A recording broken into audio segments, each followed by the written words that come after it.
نبی پاک صلی اللہ علیہ وسلم نے نا قرب قیامت کی علامتوں میں سے ایک علامت یہ بیان کی تھی کہ جو اگلے ہوں گے وہ پچھلوں پر لعنت کریں گے معاذ اللہ۔ تو پلاننگ کی گئی، چونکہ امت میں ہمیشہ خیر تھی، منصوبہ بندی کی گئی، صحابہ سے لے کر کام شروع کیا گیا اور داتا صاحب تک، اور داتا صاحب سے لے کر اعلیٰ حضرت تک، ہر صوفی کے بارے میں، ہر درویش کے بارے میں، حتیٰ کہ صحابہ اور اہل بیت کے بارے میں بھی لوگوں کے ذہن میں باتیں پیدا کرنے کی کوشش کی گئی، اس لیے کہ غلام اتنا برا نہیں ہوتا جو کسی کا ملازم ہو، وہ اتنا تنگ نہیں ہوتا جتنا مشکوک آدمی تنگ ہوتا ہے کہ پتہ نہیں صحیح ہے کہ نہیں، پتہ نہیں ٹھیک ہے کہ نہیں۔ یہ جو لوگ ڈبل مائنڈڈ ہوتے ہیں نا، اس کو چھوڑ دیں گے، صحیح چل رہا ہے، آپ تشریف رکھیں، آپ بات بیٹھ جائیں، اللہ خوش رکھے۔ گرمی جو ہے وہ سب کے لیے ہی ہے، اب آپ تشریف رکھیں اور مجھے موقع دیں بات کرنے کا۔ بھائیو، شک پیدا کیے جاتے ہیں۔ ایک بات آپ نے اچھی طرح اپنے ذہن میں رکھ لینی ہے کہ کتاب و سنت میں نا ایک پورا باب ہے، ایک دو حدیث نہیں، احادیث مبارکہ میں پورا چیپٹر ہے، پورا باب۔ ادھر دیکھو نوجوانوں، کیا کہنے لگا ہوں، ایک پورا باب ہے جس میں ہمیں حکم دیا گیا ہے کہ تم نے کچھ لوگوں سے نفرت کرنی ہے اللہ کی رضا کے لیے، اور کچھ لوگوں سے محبت کرنی ہے فقط اللہ کی رضا کے لیے۔ ایک دو تین نہیں، پورا باب ہے، اللہ کی رضا کے لیے پیار کرنا ہے۔ اپنا ذہن بنا لیں کہ ہم نے تشکیک کی طرف نہیں جانا، شک کی طرف نہیں جانا۔ اگر ہم تھوڑا سا یقین کا سفر حاصل کریں نا، یقین کا، آپ کی اپنی بات بھی اپنے اوپر اثر کرتی ہے۔ اگر آپ خود بھی بول کے کہیں نا، چھوڑ یار تو کیا فضول بات کر رہا ہے، یہ میرے نبی پاک کی امت ہے، یہ ہو سکتا ہے کہ اس امت سے خیر ختم ہو جائے، تو غلط بات کر رہا ہے، آپ کی اپنی بات بھی آپ کے اوپر اثر کرے گی۔ آپ خود بھی یہ بولیاں بولیں کہ وہ خدا کے بندو، تم کہیں بیٹھ کے غلط تحقیق کر رہے ہو، وہ جو صحابہ تھے نا، انہیں تو حضور سے ڈائریکٹ فیض لیا تھا۔ وہ جو حضور علیہ الصلوۃ والسلام کے اہل بیت تھے، انہوں نے تو آغوش رحمت میں بیٹھ کر تربیت لی تھی۔ آپ کہیں کہ اولیاء اللہ کتاب و سنت کی امین تھے، وہ کیسے بددیانتی کریں گے؟ وہ تو امین تھے، دیانتداری کے ساتھ گھر بار چھوڑ کے تبلیغ کے لیے نکلے تھے۔ آپ رونے والی کو بات سنانے لگے نا، کسی کو دکھ والی، تو آپ پہلے خود رو پڑتے ہیں، اور آپ کے ذہن میں بیٹھ جائے نا میں ہنسنے والی بات کرنے لگا ہوں، تو بات سنانے سے پہلے بندہ خود ہنس پڑتا ہے۔ اس کا مطلب ہے دوسرے کی تقریری اثر نہیں کرتی، اپنی بات بھی اپنے اوپر اثر کرتی۔ اس لیے خیر کے جملے کے سوا کبھی کوئی زبان سے بات نہ نکالے، ورنہ خود آپ مشکوک ہو جائیں گے۔ اللہ کی رضا کے لیے پیار کریں۔ حدیث پاک سنیں، الترغیب والترہیب میں، دیگر بہت سی کتب میں موجود ہے۔ حضرت ابو ادریس خولانی رضی اللہ تعالیٰ عنہ تابعی ہیں، وہ فرماتے ہیں کہ میں جامع مسجد دمشق میں داخل ہوا، ایک کالے سیاہ بالوں والا اور چمکدار دانتوں والا خوبصورت نوجوان میں نے مسجد میں درس دیتے ہوئے دیکھا۔ لوگ بہت سارے بیٹھے تھے، تو جب کسی مسئلے میں ان کی رائے مختلف ہوتی، اختلاف رائے ہوتا، تو اس جوان کی طرف وہ توجہ کرتے۔ وہ جوان اتنی خوبصورتی سے مسئلے کا حل بیان کرتا کہ لوگ آج ششکار اٹھتے۔ فرماتے مجھے ان سے محبت ہو گئی۔ میں نے نا اگلے دن سوچا کہ آج تو رش زیادہ ہے، کل اس وقت جاؤں گا جب لوگ کم ہو گئے۔ میں اپنی طرف سے سب سے پہلے جامع مسجد دمشق میں پہنچا، لیکن وہ خوبصورت نوجوان مجھ سے پہلے مسجد میں موجود تھے اور نفل ادا کر رہے تھے۔ میں بیٹھ گیا، ایک شخص سے میں نے کل ہی پوچھ لیا، یار یہ اتنے حسین و جمیل جوان ہیں کون ویسے؟ کہنے لگے آپ نہیں جانتے، یہ نبی رحمت علیہ السلام کے صحابی ہیں اور حضرت معاذ ابن جبل رضی اللہ تعالیٰ عنہ۔ کہتے میں اگلے دن پہلے گیا، وہ نفل پڑھ رہے تھے، میں مسجد میں داخل ہوتے ہی نا فارغ ہوئے تو میں نے ان سے ایک بات کی۔ میں نے کہا حضرت اللہ کی قسم میں اللہ کی رضا کے لیے آپ سے محبت کرتا ہوں، اور سیاستہ میں حدیث موجود ہے، حضور نے فرمایا جب اپنے کسی بھائی سے اللہ کی رضا کے لیے پیار کرو تو اسے بتا بھی دیا کرو کہ مجھے تم سے محبت ہے، تاکہ وہ بھی تمہارے لیے نرم جذبہ پیدا کر لے۔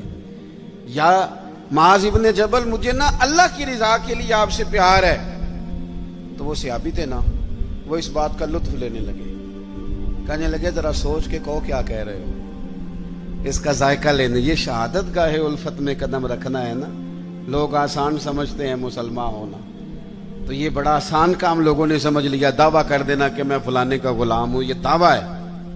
آپ سے دلیل پوچھی جائے گی کہ غلاموں کے تو رنگ ڈھنگی اور ہوتے ہیں، صاحب میں فلانے کا مرید ہوں، تو یہ آپ کو کہنا کیوں پڑا؟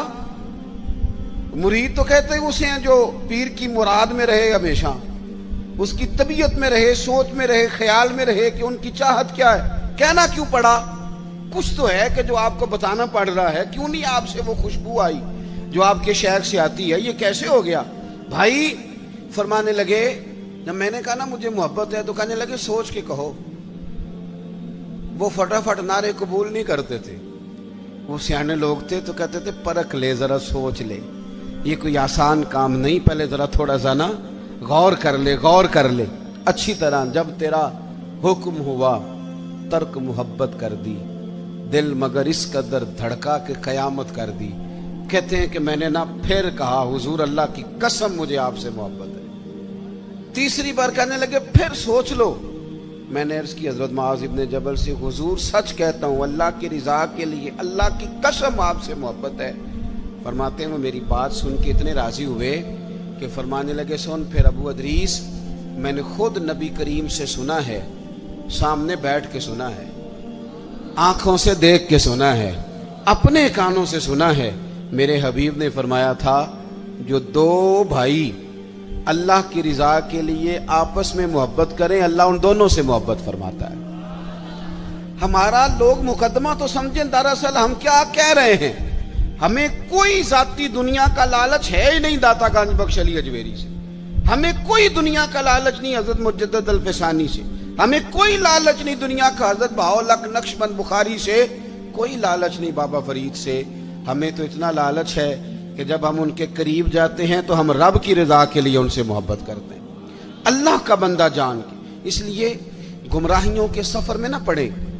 ہمارے تو لوگوں نے تبصرے الٹے سیدھے کر کے یہ حال کر دیا ہے کہ اتنا سونا وطن، اتنا میٹھا وطن، اس میں کوئی بندہ اچھا رہا ہی نہیں، نہ کوئی سیاستدان اچھا رہا ہے، نہ کوئی تاجر اچھا رہا ہے، نہ کوئی بیوروکریٹ اچھا رہا ہے، نہ جناب پولیس والے اچھے رہے ہیں، نہ جناب باپڈا والے اچھے رہے ہیں، نہ مولوی اچھے رہے ہیں، نہ کوئی اچھا ہے ہی نہیں۔ کسی کا نام لے لیں اور آپ مذاق اڑا لیں جتنا مرضی۔ یہ تو باقاعدہ کوشش کی گئی، اور میں بڑی معذرت کے ساتھ عرض کروں گا یہ کام سب نے کیا، سب نے، یہ سب نے اس میں۔ وہ رات کو جو اینکر ٹی وی پہ بیٹھے تھے انہوں نے بھی تبصرے کیے۔ وہ چار مختلف جماعتوں کے جو بندے بلاتے ہیں وہ اس لیے بلاتے ہیں کہ تم نے ایک دوسرے کی خامیاں بیان کر دی، اور جتنی زیادہ لڑائی ہو پروگرام زیادہ دیکھا جاتا ہے، جتنی زیادہ لڑائی ہو۔ یہی کام باقی جگہوں پہ کیا گیا۔ پیر صاحب کے پاس، صوفی صاحب کے پاس لوگ تعویذ لینے گئے تھے، انہوں نے نئی مصیبت ڈال دی، انہوں نے کہا تینوں کسی نے کچھ کیتا ہے۔ وہ معاملہ ویسے ہی گڑبڑ ہو گیا، ساری رات سوچتا رہا کہ پتہ نہیں کسی نے کیا کر دی۔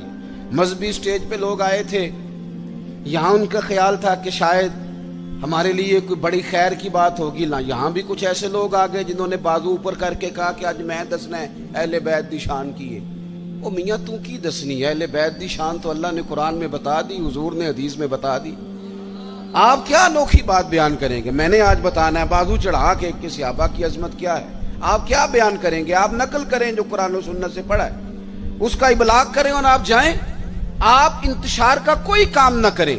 میں اور آپ جتنے مثبت رہیں گے، آپ کو بتاؤں اگر ہمارے ذہن مثبت ہوتے نا تو دنیا میں بڑے بڑی اچھی خیر ہمیں نظر آتی، بڑے بڑے سونے لوگ ملتے، بڑے بڑے نفیس لوگ ملتے، بڑے بڑے درویش ملتے۔ مجھے تو بڑے ملے ہیں زندگی میں، بڑے بڑے خیر والے لوگ، لیکن چونکہ یہاں مائنڈ سیٹ ہو گیا ہے کہ دنیا ساری خراب ہو گئی ہے، اس لیے کوئی بندہ اچھا نہیں۔ اللہ کے نیک بندوں سے سب سے پہلے تو اللہ کی رضا کے لیے پیار کریں۔ آپ ان سے کہ میاں تو جو کہہ رہا ہے نا تو اپنے پاس رکھ، میں نے تو حدیث میں پورا باب پڑھا ہے کہ اللہ کے بندوں سے پیار کرنا ہے رب کی رضا کے لیے۔ اس کو ذہن میں اچھی طرح سنبھالیں، اور آپ کو تاریخ میں ایسے حسین لوگ ملیں گے جو سفر کرتے تھے رب کے بندے سے ملنے کے لیے۔ اب تو لوگ سفر نہیں کرتے، اب تو زیادہ تر یہی کہتے ہیں ساڑھے گھر آ کے زیارت کرا دو۔ ہاں وہ جناب السلام علیکم پیر صاحب جی، وعلیکم السلام، بڑی چاہت ہے جی آپ سے، بڑا پیار ہے۔ اچھا جی تو کہتے ٹائم دے دیو، تو بھئی یہ کس قسم کی چاہت ہے؟ آپ کو چاہت ہے تو آپ چل کے آئیں, آ کر کے ملاقات کریں. اور یہ چاہت مکمل بھی تب ہوتی ہے جب بات مان لی جائے. اگر پیر صاحب کہیں ٹائم کوئی نہیں تو چاہت ختم, چھٹی. وہ چاہت بھی اتنی ہے صرف کہ جب تک بات مان لی جائے, یعنی فرما برداری میں بندہ رہ گیا تو چاہت پوری, اور اگر کہیں فرما برداری سے نکل گیا تو چاہت خراب. حضرت حرم بن حیان, یہ داتا صاحب نے لکھا ہے, چلیں اتفاق سے داتا صاحب کی بات بھی آ گئی. داتا صاحب کہتے ہیں حضرت حرم بن حیان تابعی ہیں. فرماتے ہیں جب مجھے پتہ چلا نا کہ نبی کریم علیہ السلام نے حضرت اویس کرنی کی تعریف فرمائی ہے اور کہا ہے کہ وہ میری امت کے لیے دعا کرے, تو کہتے ہیں میں حضرت اویس کرنی کو ڈھونڈنے نکلا. مسجد ڈھونڈنے نہیں, کتاب ڈھونڈنے نہیں, رب کا بندہ ڈھونڈنے. میں تیری تلاش میں پھرا جنگل پہاڑ اور دشت میں. کہتے ہیں میں مکے مدینے جہاں جہاں مجھے خبر ملتی میں گیا.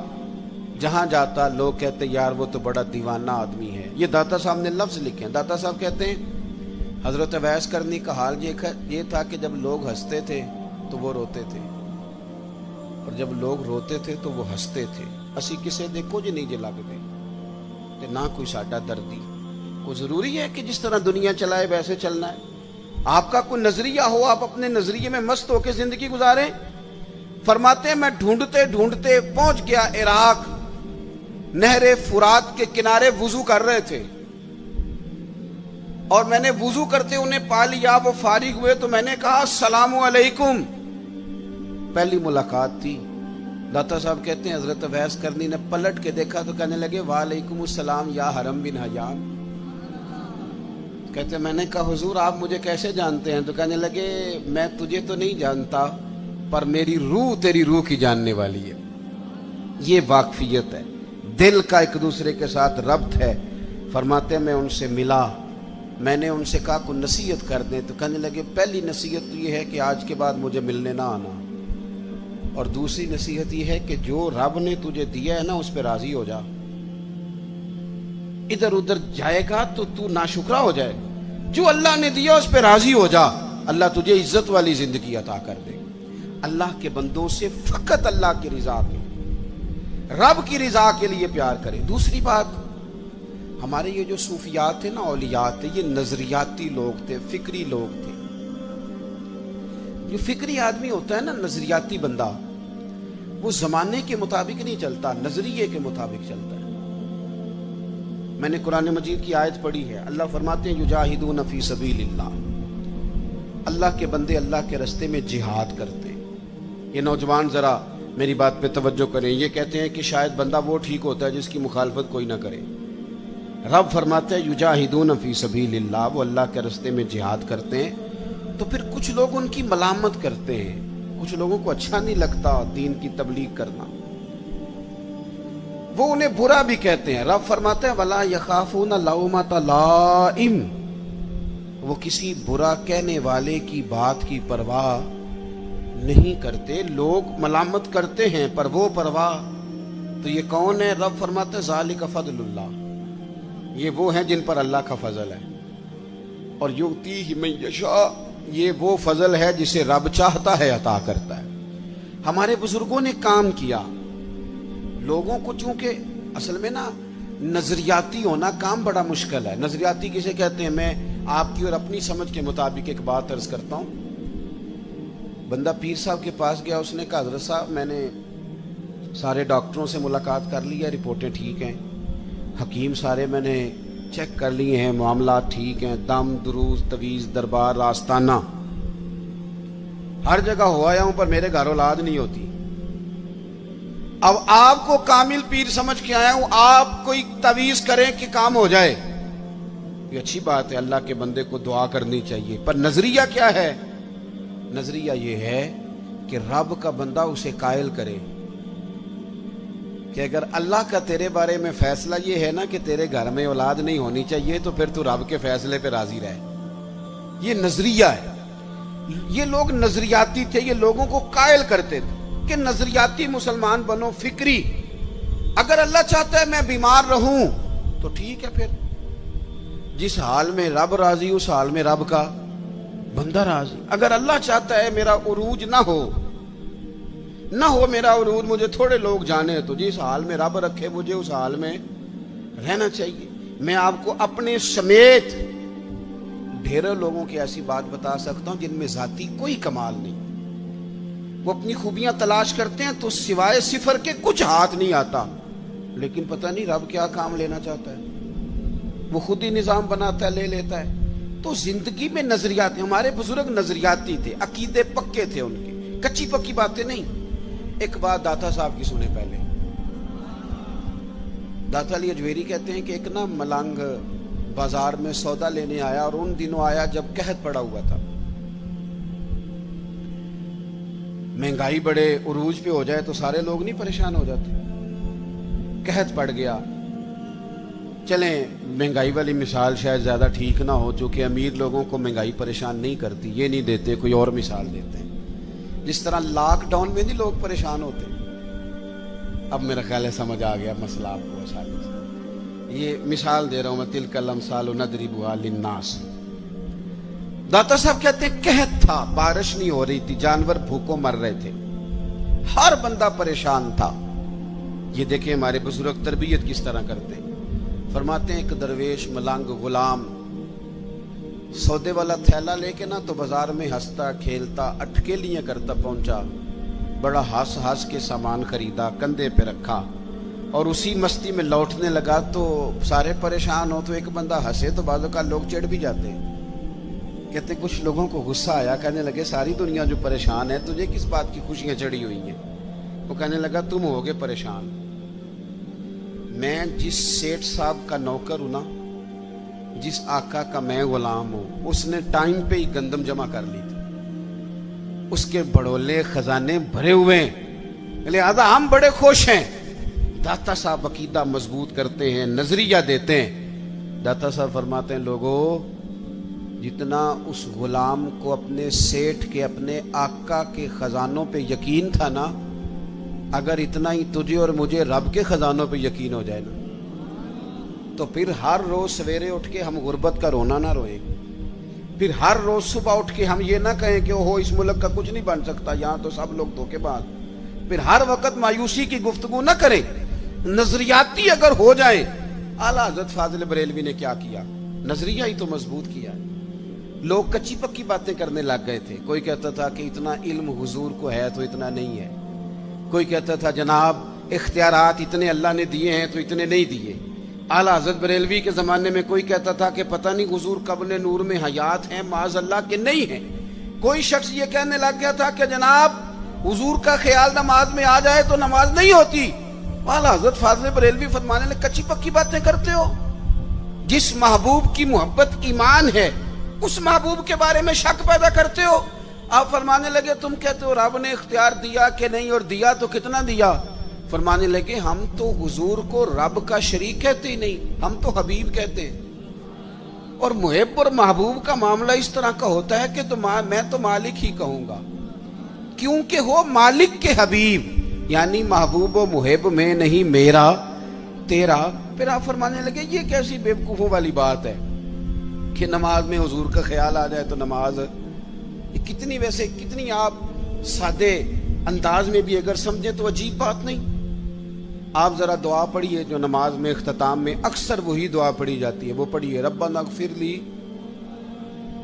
کیا ترجمہ اس کا آتا ہے؟ آپ کو آتا ہے, میں کچھ نہیں کہوں گا, سنا دیں آپ. آتا ہے پر میرے سنی دا ایڈا ہی مسئلہ ہے, کوئی گال آمدی بھی ہوئے تاں بھی نہیں دستا, آندا ہے میں ایڈا پڑھیا ہی نہیں, اس سے آگے نہیں جاتا. ربنا اغفر لی کیا ترجمہ ہے؟ یا اللہ مجھے معاف فرما اور میرے. تو آپ کو تو نماز میں ابا جی کا بھی خیال آ رہا ہے, ٹوٹ گئی رہ گئی. اماں کا بھی خیال آ رہا ہے, ٹوٹ گئی کہ رہ گئی. عجیب نادان بات ہے نا. او خدا کے بندو, نماز میں تو یہودی عیسائی کی بات بھی آتی ہے. غیر المغضوب علیہم ولا الضالین کی تفسیر پڑھو نا, یہاں سے مراد یہودی اور عیسائی لکھے ہیں مفسرین. تو کافر کا خیال بھی آ رہا ہے. اور آپ جب کفار کے متعلق آیات پڑھیں گے تبت یدا ابی لہب و تب, یہ کیا تماشا ہوا, کتنی گھنونی سازش, اتنی غلط بات کہ جی فلانے کا خیال آ جائے تو ٹھیک ہے. اور پھر عجیب بات کرتے کہتے جی حضور کا ذرا تعظیم کے ساتھ آتا ہے تو ابا جی کا بے ادبی کے ساتھ آتا ہے, اماں کا بے ادبی کے ساتھ خیال آتا ہے. اعلیٰ حضرت فاضل بریلوی فرماتے ہیں تمہیں غلط فہمی ہو گئی ہے, تم تو نماز میں درود نہ پڑھو تو نماز نہیں ہوتی۔ او خدا کے بندو، اللہم صلی علی محمد وعلی آل محمد، تم کہتے ہو حضور کا خیال آ جائے تو نماز نہیں ہوتی، ہمارا خیال ہے کہ خیال نہ آئے تو نماز نہیں ہوتی، خیال نہ آئے تو نماز نہیں ہوتی۔ اس لیے انہوں نے پکے عقیدے، کچی پکی بات نہیں حضور قبر نور میں حیات ہیں کہ نہیں۔ میں آپ کو ایک بات بتاؤں، مدینہ شریف میں حاضری دینے کے حوالے سے ایک شخص نے تحقیق کی اور اس کی ریسرچ آئی تو اس نے کہا کہ میں سوچتا تھا لوگ سب سے زیادہ کہاں روتے ہیں، تو لوگ سب سے زیادہ مدینہ شریف جا کے روتے ہیں، بڑا روتے ہیں۔ بڑی امید ہے سرکار قدموں میں بلائیں گے، کرم کی جب نظر ہوگی مدینے ہم بھی جائیں گے، اور اگر جانا مدینے میں ہوا ہم غم کے ماروں کا تو مکینے گنبد خضرا کو حال دل سنائیں۔ وہاں جا کے لوگ روتے ہیں، تڑپتے ہیں۔ اب آپ شک پیدا کر دیں کہ پتہ نہیں حضور حیات ہیں معاذ اللہ کہ نہیں، تو اعلیٰ حضرت نے 2 قسمیں اٹھا کے کہا تو زندہ ہے واللہ، تو زندہ ہے واللہ، بس میری چشم عالم سے چھپ جانے والے تو زندہ ہے معبود، اور اس پر دلائل دیے۔ تو میرے عزیز، انہوں نے ہمارے عقیدے پکے کیے۔ پھر بھی اگر کوئی کچی پکی باتیں کرے، سویرے کچھ کہے، دوپہر کچھ کہے، شام کچھ کہے، تو وہ بندہ کمزور پڑا ہے، ورنہ ہماری فکری قیادت نے ہمیں دلائل سے، کتب سے، حوالہ جات سے مزین کیا۔ تیسری بات، اعلیٰ حضرت بریلوی کہتے ہیں علم کا شوق پیدا کرو۔ اعلیٰ حضرت خود مرید ہیں ایک سلسلے میں، اور مرید اس طرح کے ہیں کہ غلامی والے مرید ہیں۔ آج کل زیادہ تر لوگ مرید نہیں ہوتے،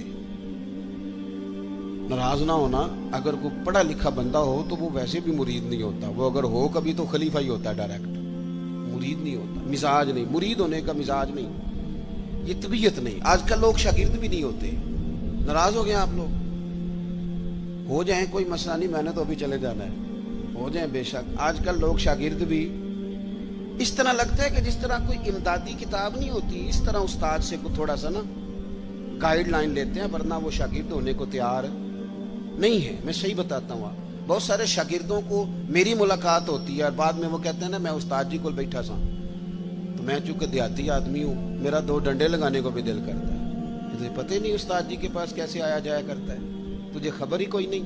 میں تجھے بتاؤں بریلی کے امام کیا بتاتے ہیں۔ حضرت عبداللہ ابن عباس کو نبی پاک صلی اللہ علیہ وسلم نے دعا دی تھی کہ اللہ تجھے فقاہت دے، دین کی سمجھ دے۔ حضور کی دعا سے بھی اللہ دے دیتا۔ حضور تو حضرت ابو ہریرہ کو خالی بظاہر خالی چلو بھر کے ڈال دے تو اللہ تعالیٰ اس سے قوت حافظہ دے دیتا ہے، تو یہاں تو دعا دی تھی، لیکن ان کا ذوق علمی کیا بنا، یہ اعلیٰ حضرت ملفوظات دیکھیے گا۔ وہ خاندان رسول کے چشم و چراغ ہو کے، حضور کے چچا زاد ہو کے، استاد کے دروازے پر جب پڑھنے جاتے تھے تو جا کے دروازے پہ دستک نہیں دیتے تھے، کہتے میں اپنے استاد کے دروازے پر کبھی حضرت ابی بن کعب کے پاس جاتا رضی اللہ تعالیٰ عنہ، کبھی حضرت زید بن ثابت کے پاس جاتا، میں جا کے باہر دروازے پہ بیٹھ جاتا، دستک نہیں دیتا تھا، ٹیلی فون نہیں کرتا تھا کہ پیر صاحب میں پہنچ گیا جی، ہار لے کے باہر آ جاؤ، باقاعدہ مرید صاحب آ گئے جلدی کر لے، استاد جی میں کب سے باہر کھڑا ہوں، یہ انداز نہیں۔ فرماتے ہیں کہ میں دروازے پہ بیٹھ جاتا اور کبھی کبھی بیٹھے بیٹھے تھک جاتا، دستک نہیں دینی، وہ خود آئیں گے تو دستک نہیں دینا۔ کہتے کبھی یوں بھی ہوتا کہ حضرت ابی بن کعب رضی اللہ تعالیٰ عنہ کا مکان کا دروازہ چونکہ صحرا میں کھلتا تھا تو ٹھنڈی ہوائیں مدینہ چومنے آتی تو ریت کے مقدس ذرے اڑ کے میرے بالوں میں بھی پڑ جاتے، لیکن میں دستک نہیں دیتا تھا۔ استاذ مردی سے باہر آتے تھے اور جب وہ آ جاتے تو پھر میں جھولی پھیلا کے کہتا میں آپ سے رسول پاک کی حدیثیں سننے آیا۔ حضرت زید بن ثابت سے حضرت عبداللہ ابن عباس نے حدیث کا سماع کیا تھا، ان سے روایت لی تھی۔ اعلیٰ حضرت فرماتے ایک دن گھوڑے پہ بیٹھ کے حضرت زید بن ثابت آ رہے تھے تو ضرورت کوئی نہیں تھی کیونکہ انہوں نے لگام تھامی ہے، گھوڑا چل رہا ہے، لیکن یہ بتانے کے لیے کہ میں شاگرد ہوں، یہ بتانے۔ میں کبھی اتنا مصروف نہیں تھا زندگی میں جب آج کل اتنا مصروف ہوا ہوں۔